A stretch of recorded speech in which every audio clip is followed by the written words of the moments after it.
Ayan po ang aking sinigang na baboy. Ang aming tanghalian po ngayon. Happy Sunday everyone! Nagluto ako ng sinigang na baboy. Ayan. Malapit na siya maluto.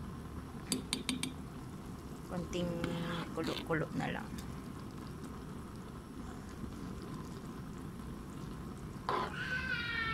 Liempo pala yung ginamit ko dyan.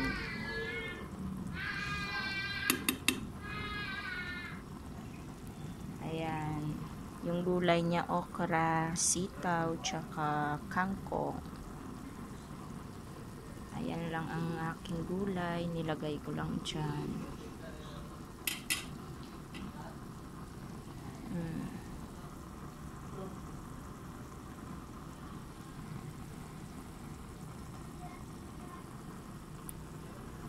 Okay guys, bye. Thank you for watching.